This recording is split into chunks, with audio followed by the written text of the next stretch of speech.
Musta? May malupit na anime na naman po tayo ngayon. Like and subscribe ka na rin para lagi kang may topic kay bibi mo. At huwag kalimutang i-all ang notification bell nang lagi ka pong updated sa ating uploads. Salamat. Taong Catalan 952. Sa hilagang parte ng Central Continent, ay pinangunahan ng Dark Lord na si Claudine ang Big Four para atakihin ang kaharian ng Catalan. Nagtagal ang gyerang ito ng 7 araw at 7 gabi ngunit sa huli ay iisa lamang ang tanging nakaabot sa Demon Lord, at iyon na nga ang bida natin na nagngangalang si Jed Dauphin. Lubos pinagtaka na nga ito ng Demon Lord na si Claudine at isang pepetsuging tao nga raw ang naligaw sa kanya hanggang sa walang ano-ano'y bigla na nga lang bomb-ira ng atake itong hero. Abat syempre ay sumagot rin ng pangmalakasang atake itong ating Demon Lord na pinuri na nga ang kakayahan nitong hero natin sabay niyaya ito sa kanyang hukbo. Agad tinanggihan naman ito ng hero sabay sinabing ang layo niya lamang dito ay ang treasure at ang prinsesa, na lubos pinagtaka na nga ng Demon Lord at may kawirduhan ang bida natin. Pangmalakasang backstory na nga ng bida natin kung saan pangarap nga raw nito na maging mayaman at pakasalan ang prinsesa. Na nag-ugat nga raw nung bata ito ng kwentuhan ito ng isang lalaking blonde na kung sakaling matalo nga raw nito ang Demon Lord ay makukuha nito ang kaba ng kayamanan nito dagdag pa nga raw ang prinsesa na maliligtas niya mula sa pagkakakidnap ng mga ito, at pakakasalan nga raw siya bilang ganti. Kaya naman mula nga raw noon ay nilustay na nito ang yaman ng kanilang pamilya maabot lamang ang pangarap nito na maging hero someday. Anong kalokohan nga raw ito ika na lang ng kanina pa pala nakikinig sa narrator nating madaldal sabay umatake na naman nga itong gigil nating hero. Pilit pinipigilan at kinakausap naman nga ito ng Demon King at tila may misunderstanding ata ngunit sadyang gigil ang bida nating napa-imagine na naman nga sa prinsesa na kung sakali ay kanyang iligtas mula sa Demon Lord, at dahil nga sa nag-aapoy nitong hangarin ay napatay na nga nito ang Demon Lord sa huli. Wala nga raw makakapigil sa puso niyang gigil sabay kinuha na nga ang mahiwagang tungkod ng Demon Lord sabay nagmamadaling umalis at hinihintay na nga raw siya ng prinsesa niya. Abat sa gulat nito ay isang talong na nga ang bumungad dito imbis na isang tahong, na dumurog na nga sa kakarampot na kasiyahan nito sabay napa-atras na lang at okay na nga raw. Di niya nga raw kailangan ng talong este ng reward o tulong, masaya na raw siya at siya ay nakatulong. Sabay inabot na nga ang isang teleportation scroll at uwi na nga lang raw ito. Sabay nagmamadaling umalis na nga rin ang gago. Habang ang prinsipe naman ay naiwang pang ising-isi. Samantala, lubos naman ang pagkadismaya at pagkabwisit ni Jed at nasaan daw ba yung prinsesa at bakit daw ba ang prinsipe ang kinidnap ng Demon Lord. Dito na nga ito nagmuni-muni at sana man lang raw ay may reward siya at natalo na nga raw niya ang Demon Lord hanggang sa bigla na nga lang kuminang ang isang bala ng game console sa kanyang harapan na siya nang muling nagbigay motibasyon sa nadismaya nating bida. Sa kaharian naman ay lubos kinagulat ng lahat lalo na ng prinsesa at ng hari na tila natulala pa nga sa pagbalik ng prinsipe na si Ruda. Parehas kanina ay malakontrabidang ngisi na naman nga itong prinsipe at huwag nga raw mag-alala ang hari sa kanya at okay lang daw siya, lalo na nga raw at may nakita siyang interesanteng bagay sabay balik ng camera sa bida natin na todo laro na nga ng isang princess game sa kanyang console. May pa-backstory na naman nga na pinakita kung saan isang babae ang isinalba nitong Demon Lord na si Claudine mula sa isang nasusunog na nayon. Nakinupkop na nga nito't dinala sa kaharian nito. Hanggang sa bigla na nga lang lumutang sa eksena ang bida natin na hinati ito na siya nang naging bangungot ng dalaga, at tila kinasusuklaman nga itong si Jed sa pagkakapaslang nito sa tatay-tatayan o nanay-nanayan nito. Di ko kasi sure kung babae ba o lalaki si Demon Lord Claudine, mahirap na, baka ma-issue tayo sa gender identification ko sa kanya, hahaha. Anyway, ayun na nga, ang dalagang ito ay isa na nga sa Big Four ng Demon Lord na sa kasamaang palad nga raw noong nakaraang gyera sa kaharian ng Catalan ay isa-isang bumagsak sa kamay ng hero nating si Jed, at simula nga raw noon ay nagkanya-kanya na. Isa na nga itong si ate mo na nagngangalang si Jaina Stord, na para mapaghiganti ang Demon Lord ay nagtago sa mismong kaharian ng Catalan para mahanap itong si Jed na lubos niyang kinasusuklaman, ngunit bago nga raw yun ay kailangan niya ng trabaho para mabuhay. Hanggang sa dito ipakita na nga na ang isa sa Big Four ng Demon Lord ay isa na rin sa Big Four maids ng maid cafe na ito, haha. Sa unang araw ay napadpad lang naman raw siya rito para mang-alap ng impormasyon ukol sa bida nga natin, hanggang sa makita na nga lang niya ang baston ng Demon Lord na binibenta sa isa sa mga tindahan ng Catalan na lubos problema na nga nito at pagkamahal-mahal nga raw ngunit kailangan nga raw niya makagawa ng paraan makuha lamang ito. dito na nga sumagi sa kanyang atensyon ang isang kafe na nangangailangan ng empleyado, hanggang sa di na nga raw niya namalayan ay naging regular employee na siya rito nang wala man nga lang raw siya nakukuhang impormasyon sa hero na bida natin. Hanggang sa isang di niya inaasahang araw ay may naging customer na nga ito at syempre todo in character si ate mo. Ay lubos kinagulat na nga nito at kinataranta nang makita na ang nasa kanyang harapan ay ang matagal na niyang hinahanap na bida nating hero na si Jed. Napraning na nga si ate Jaina mo at kung papaano nga raw siya nahanap ng hero, at kung nandirito raw ba ito para tapusin siya, at kung ano-ano pa nga na lubos kinabahala na nga nito. Habang ang bida naman natin ay ang tanging nasa isip ay ang kakyutan nga raw ng maid na nasa harap niya at todo blush pa nga, at walang malay na isa sa Big Four ang nagsisilbing dalaga sa kanya. Maging ang pag-order ng pagkain ni Jed ay pinagdududahan na nga nitong si Jaina hanggang sa mas napraning na naman nga ito nang magsalita nang ang muli itong bida natin at nagtanong tungkol sa extra service nga raw nila. Todo assume na nga si ating asyumera at tinawag na manyak ang bida natin hanggang sa mapahiya na nga ito nang malamang ang ibig sabihin pala ni Jed ay ang libreng picture kapag kumuha ng set meal sa kanilang menu. Kaya naman kalaunan ay wala na nga itong nagawa bagamat pilit ang ngiti at pa-heart-heart sa picture nila ng bida nating tuwang-tuwa.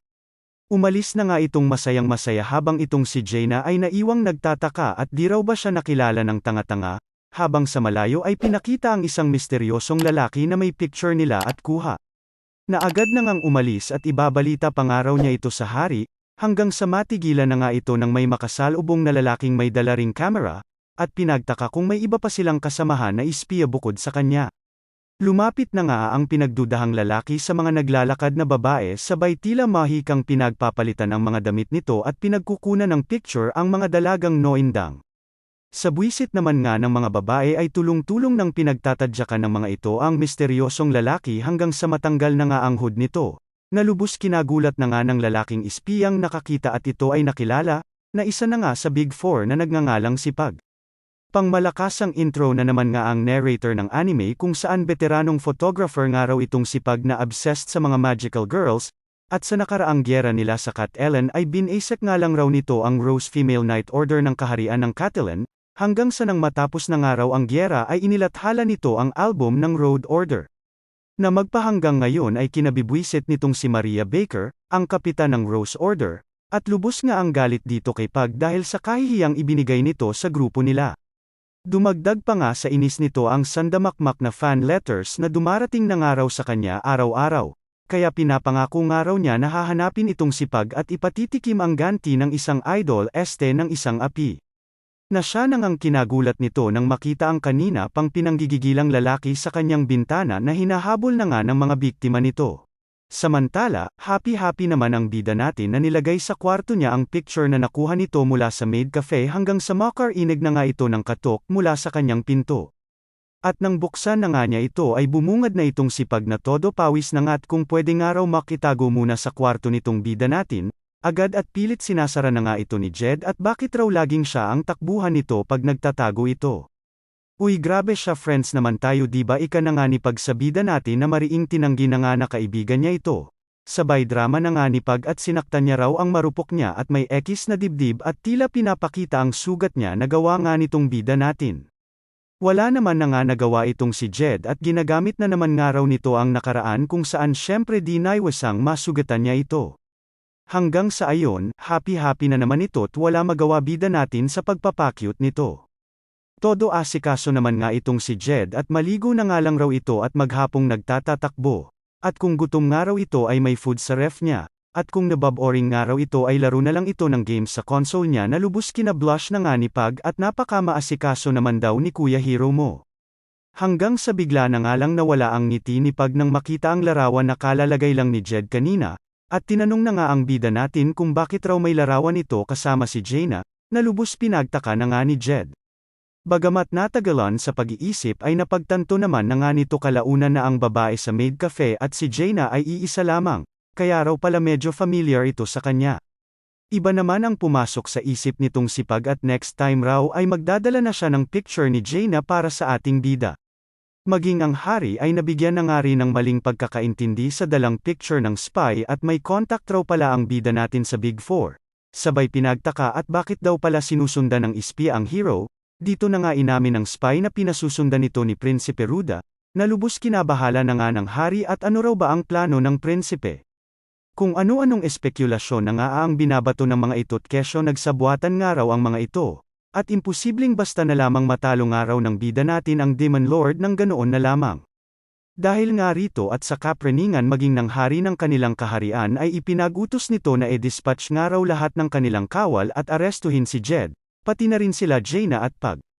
At sakto nga raw kinabukasan ay papatayin na rin nila ang isa pa sa Big Four, ang fallen hero na si Rock Barkod. Ngunit bago pa man nga ito mangyari ay isang misteryosong lalaki ang bigla na lang lumutang sa kulungan ng nasabing fallen hero, na kinukumusta ito. Ano raw ba ang ginagawa ng prinsipe dito? Ika naman nga ni Kuya Rock at dinayo nga siya nito.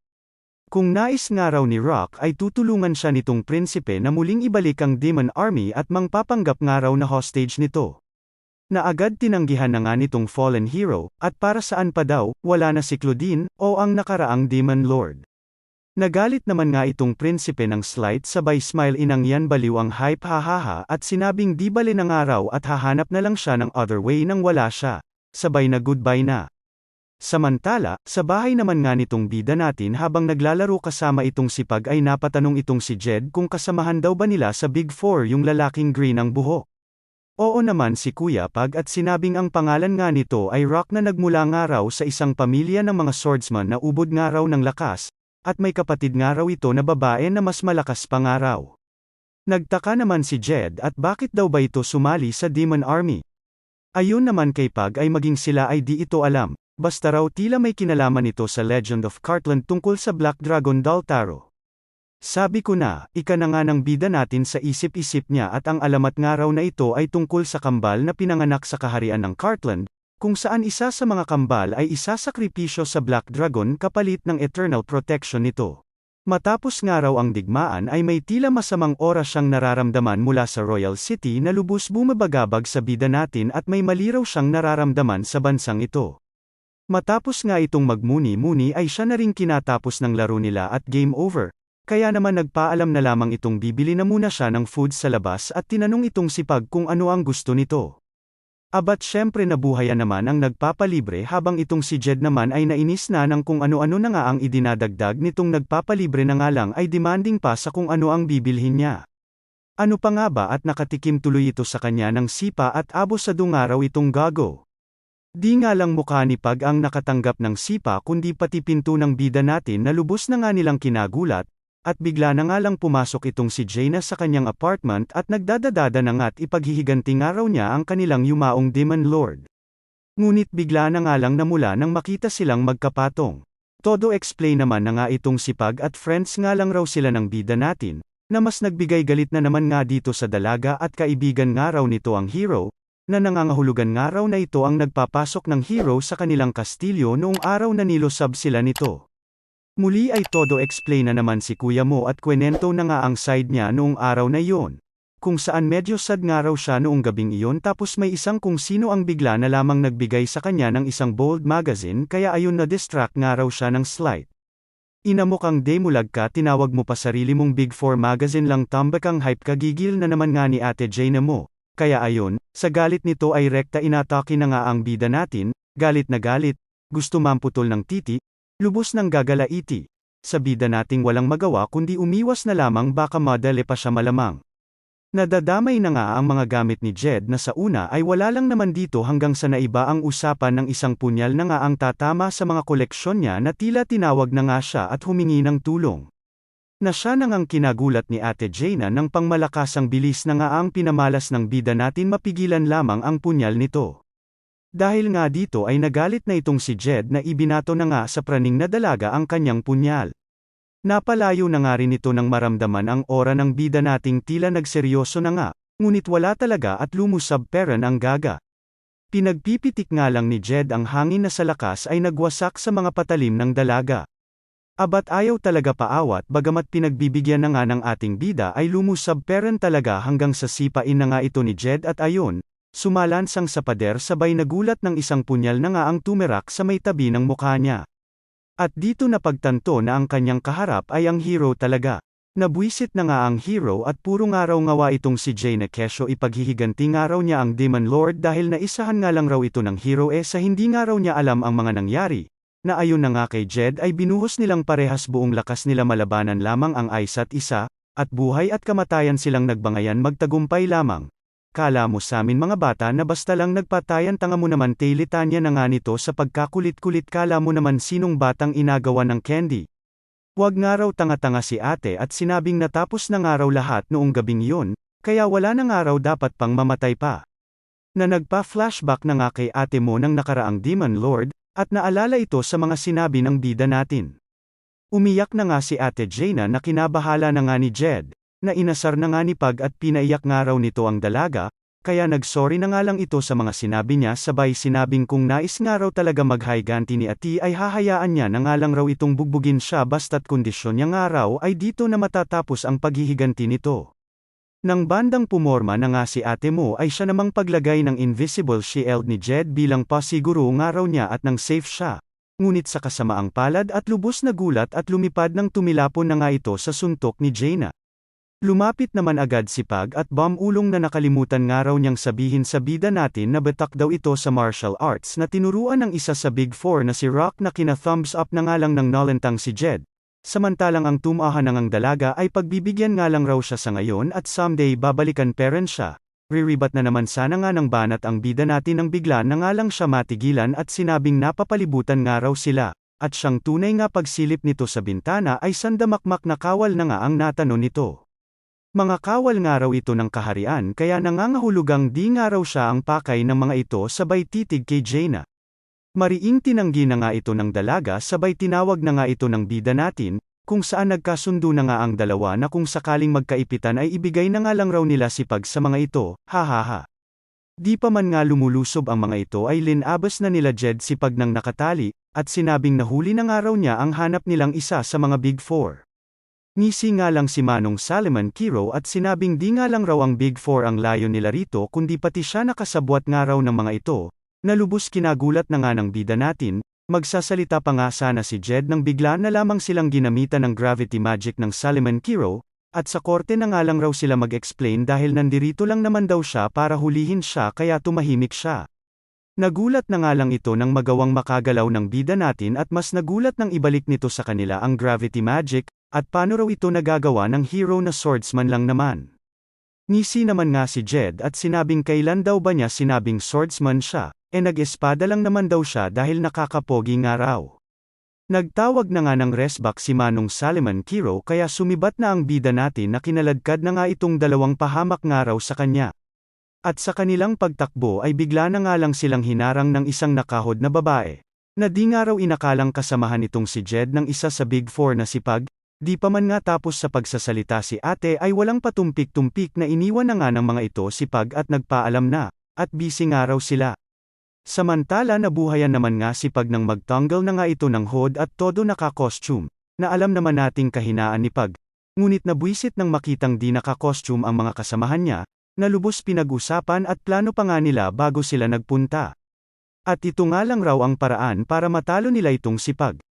Rason na nga ng mga ito na nakakahiya raw kasi yung mga costume, kaya wala naman na nga nagawa ang captain na rekta na nga lang lumusab dito kay Pag. Samantala, patuloy pa rin nga sa pagtakas sila Jed at Jaina na binibasic nga lang ang mga nakakaharap na kalaban habang itong si Jaina ay di pa rin makapaniwalang mage itong bida natin. Hanggang sa matigilan na nga sila nang muli na naman silang inatake ni Manong Solomon Kiro kanina na anabangan sila. Sumuko na nga raw itong hero at huwag nang manlaban pa. Dahil buong kaharian na nga raw ang naghahanap sa kanya, maging si Jaina ay nabahala na at napapalibutan na nga sila kaya napatanong kung ano na raw ba plano ng hero. Dito na nga naglabas ng teleportation ring si Jed na pwede nga raw nila magamit bagamat medyo nag-aalala ngunit bago pa man nga siya matapos magsalita ay kinuha na ito ni Jaina na agad inactivate na nga. Pot siya nakatakas pa ika na nga lang ng wizard na agad inalam kung saan sila napadpad. At bigla na nga lang nanlaki mata at tila natakot sa kinapadpadan nilang dalawa. Natulala na nga itong si Jaina sa kanyang nakita, at isang dambuhalang pulang dragon ang sa kanila ay bumulaga. Mas nagulat pa nga ito nang tawagin ito ng bida natin na master habang ang dragon naman ay tanging inis at galit ang nadarama sa bida nating nangangamba at kung handa na raw ba ito sa kanyang parusa. Noindang na nga itong si Jaina nang bigla na lang kainin ng dragon si Jed sabay dinura ng may tali na sa katawan, at nang malihis na nga ang atensyon nito kay Jaina ay nag-transform na ito sa human form at dito pinakilalang isang red dragon na si Leslie Lucas. Rekta teleport na nga sila sa bahay ng dragon na lubos kinamangha na nga ni Jaina at yayamanan ang master ng ating bida, habang aligaga naman si Jed at todo pinagpapawisan. Kalaunan nga ay inenterugan na ito ng kanyang master at tinanong kung ano raw ba ginawa nito sa pinutol nitong sungay niya, di naman nga makasagot ang patay mali siya nating bidang todo pinagpapawisan at kinakabahan at sungay nga raw niya ito ba't sa kanya niya tinatanong, hahaha. Sa inis nga ng master niya ay ginamitan na siya nito ng mala truth serum na mahika at siyang tunay nga kalaunan ay nagkwento na ang bobo. Ayon dito ay makapangyarihan daw ang sungay ng mga dragon kaya binente nga raw niya ito sa isang maharlika, lubos pinagkaguluhan at pinag-agawan nga raw ito dagdag pa ng bida nating bangag. Sa buwisit nga nitong master niya ay pinagbubugbog na siya nito ng walang awa, at habang ngumangawa ay tuwa naman ang nadama ng dalagang sa bida natin ay may galit noon una. Muli na naman nga itong nabwisit nang makita si Jaina, at bukod sa binente ng araw ng bida natin ang sungay niya ay nagdala pa ito ngayon ng kalaguyo nito. Bigla na nga lang itong umiyak at ano na raw ba nangyari kay Jed na cute-cute na bata lang daw dati. Napatanong na nga rin itong si Jaina at kung red dragon din ba daw itong si Jed.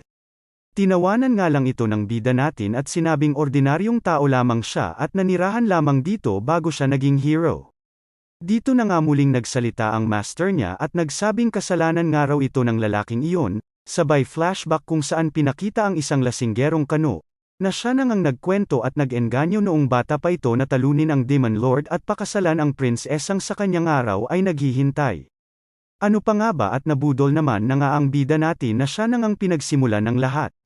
Doon nga raw nagsimula lahat ng kalokohan ni Jed pati ang sungay nga raw niya na damay pa galit na ngang paliwanag nito.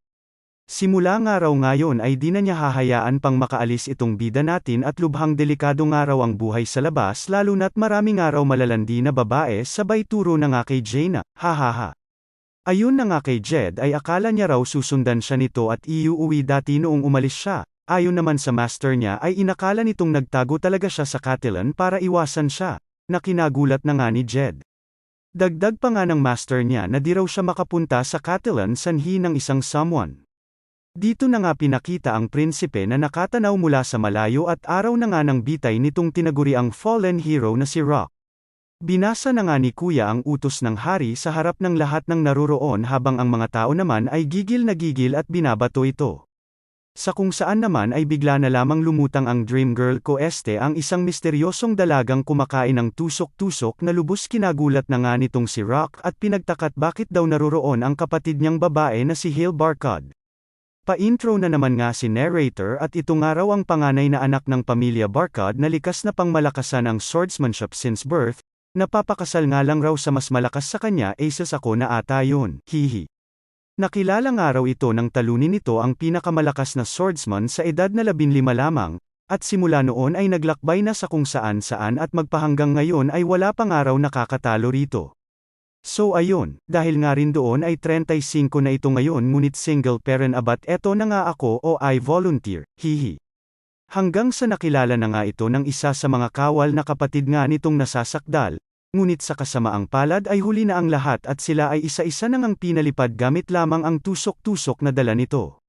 Musta bro, long time no see ika na nga nito kay kapatid niya nang makalapit na ito habang ito namang si Rock ay nagtataka parents sa kung bakit daw ba ito nandirito. Ayon naman kay Lablab ay pinadala nga raw siya ng tatay nila na mas kinagulat na nga ni Rock, ngunit napangisi na lang nang sabihin ni Bibi na di nga raw nila kailangan ipasa sa iba ang pagpatay sa kanya. So galit talaga si Daddy sakin dahil kumampi ako sa Dark Lord ika na nga ni Rock na pinabulaanan naman ni Babe at ang rason nga raw kung bakit bad shot sa kanya erpat nila ay dahil sa natalo nga raw itong si Rock sa isang di kilalang pipitsuging bata, na lubos nagbigay kahihiyan nga raw sa kanilang pamilya. O siya, any last words bro ika na nga ni Waifu. Drama-drama pa nga si kuya mo hanggang sa walang ano-ano'y bigla na lamang ito hiniwa ni Love, hiniwa ang kadramahan nito at sa posas ay pinakawalan. Pot siya naman bro di pa katapusan mundo di porket namatay Demon Lord, di ipagpatuloy mo ang naiwan niyang puwersa kaysa dito nagmumukmak ka para kang bugok sa yang green mo na buhok. Edi next time manalo ka ina mo kang gago kadami mong drama. Alalahanin mo kapatid kita, at walang ibang tatalo sa'yo kundi ako lamang walang iba. Naputol na nga moment ng dalawa ng magsidatingan na back-up na mga kawal sabay dito na nga rin binigyan ni Honey ng espada itong si Rock. Posse club na nga si Kuya Mo at binasek lamang ang nasabing grupo at maging si Manong Pikit ay namilipit sa sakit ng sapader ay tumilapon sa lakas ng green na buhok na may anghit. Palakpak naman nga si Sweetheart at pwede na nga raw kahit inabot ito ng 18 segundo habang itong si Rock naman ay namangha sa espada na ancestral sword nga raw ng kanilang pamilya na kung tawagin ay Crimson Tear. Mas nagulat pa nga ito nang ibigay na ito sa kanya ni Mahal at sa kanya na nga raw. Okay na nga raw siya sa stick lang na kinang-isi na nga lang ni Rock ngunit pinag-alala at sinuway nga raw nito ang utos ng erpat nila na patayin nga siya. Lagi ko naman sinusuway si Tanda ika na nga ni kasama kung tatanda, at baka nga raw pinadala siya nito dahil alam nitong susuwayin lang naman niya ito nang mailigtas itong si Rock. Lubos nagpasalamat na nga si Bayao sabay nagpaalam na nga ang aking may bahay. Umalis na nga rin itong si Rock hanggang sa makasalubong na nga nito ang nakagapos na sipag sa kamay ng mga dalagang hamuli rito, na agad na nga niyang iniligtas at niyayang sumama sa kanya at siya na nga raw hahalili sa yumaong Demon Lord na si Claudine.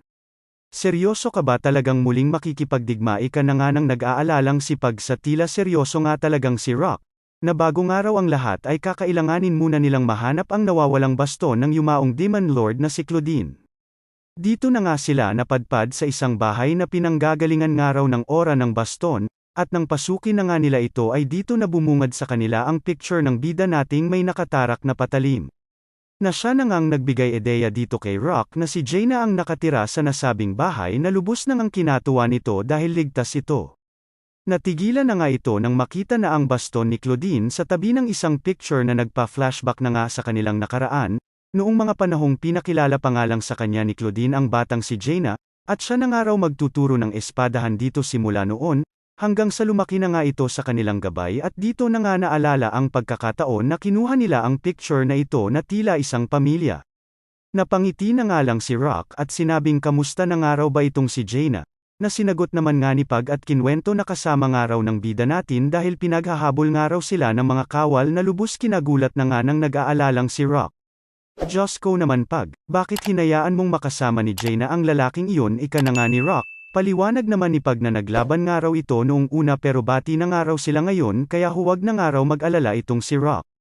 Mabuting tao nga raw itong hero at maging siya ay testigo nga raw dito. Habang itong si Rock ay di may pinta ang muka sa pag-aalala na ito ang mga nakasama ng kanyang anak-anakan.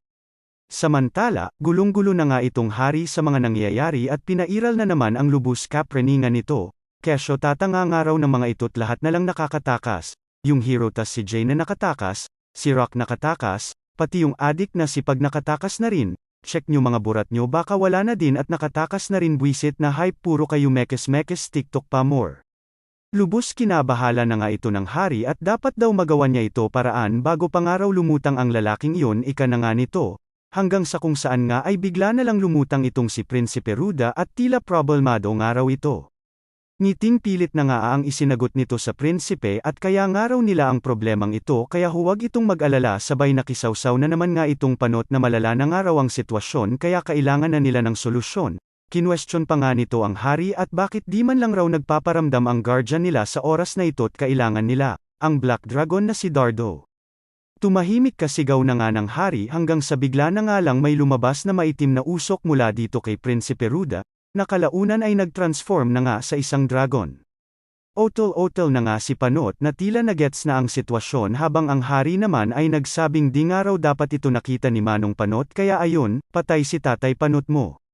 Namataan na nga ng mga tao ang Black Dragon na si Dardo maging nila Rock at Pag, hanggang sa umalis na nga itong dragon na binanggit ang pangalan ng Red Dragon na si Leslie Lucas.